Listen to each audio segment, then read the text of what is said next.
Hey everybody, wanted to check in with a little more content from the YouTube content mines. I'm out here in the headlands, just at sunset here, the beautiful headlands north of San Francisco. I'm up here for work and seeing some friends after what was an insane week in American and probably global politics. But I wanted to touch base a little bit with my initial thoughts about the election.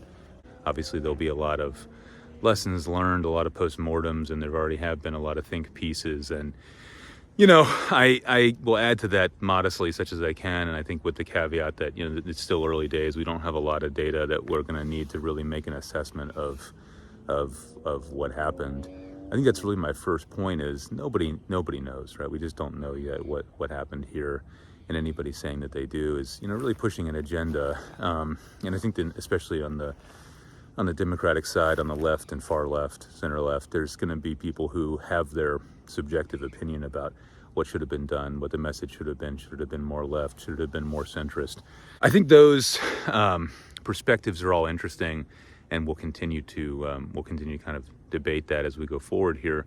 But nobody has an answer yet to that, and I think it's really instructive that in an environment where really the biggest problem was a very divided left without a lot of consensus, we continue to see after the fact a bunch of individuals kind of using this as an opportunity to make their bespoke argument for whatever their pet issue is, right? I think it's a disappointing result, and I think in some ways a more disappointing set of behaviors from folks who are looking to kind of make their specific argument.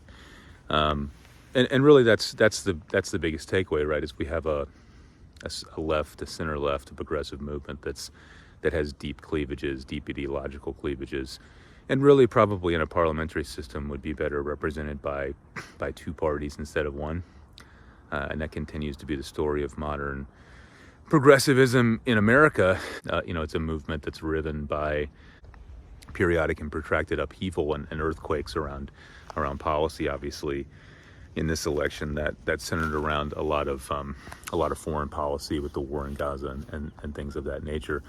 But I think the bigger picture there as well is that's a cleavage, a policy cleavage that's structural and kind of represents two different groups or three different groups within progressives within democratic circles. But this is also a cleavage that is very, very easily, we've seen, manipulated by right-wing media, and that's really one of the big conclusions that I have from this is the consolidation of the media that we've talked about on this channel over and over again, from local radio to obviously cable news to Twitter and other social media sources.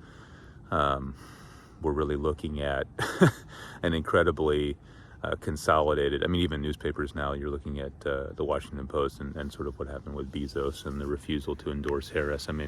From soup to nuts, you've really got a media landscape that's incredibly coordinated towards conservative politicians and movements. And unfortunately, the modern left, the modern progressive coalition is quite weak, quite susceptible to this kind of these kinds of forces. And I think that's whatever the result ends up being. We looked at an election where Trump was able to maintain, maybe he lost 1 or 2 or 3 million votes at the end of the day, but he and his configuration, his coalition was slightly different than before, and that's really going to be interesting to examine, right? I don't want to undersell that, his ability to win more Latino men or to win slightly more young women than you would expect. Those are all really interesting crosstabs to pull apart, but really the story is, probably the missing 10 to 12 to 14 million Democratic voters who just didn't show up. Stunning that those people wouldn't show up in the environment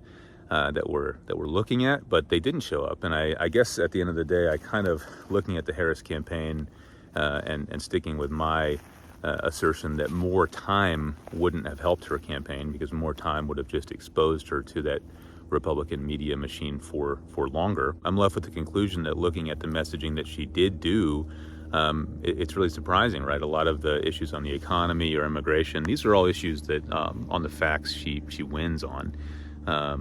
Immigration being a great example of, the reason the immigration bill wasn't passed wasn't her fault. That was Trump's fault, right? The economy is doing quite well. When at the end of the Trump administration, it wasn't doing quite well.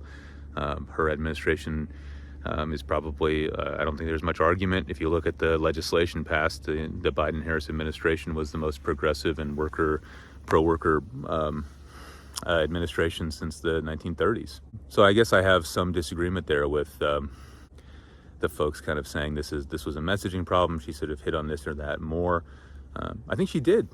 I just don't think it resonated with the people it needed to resonate with. And I think that'll be a continuing and ongoing question in Democratic circles is why didn't all the effort we put into messaging resonate? Why didn't it land? Why didn't it land with the people we needed it to land with? And for me, at least at this point, again, in a relatively information light environment, a data light environment, what stands out to me is that is a result of a very consolidated media landscape that's very biased towards conservatives and the conservative movement. So as always, really appreciate you guys watching. Really curious for your comments. I'm sure there will be some interesting ones. I look forward to engaging with them, and obviously there'll be more content like this on this channel in the future as we are able to digest this election, digest what happened, and digest what's next. Thanks as always.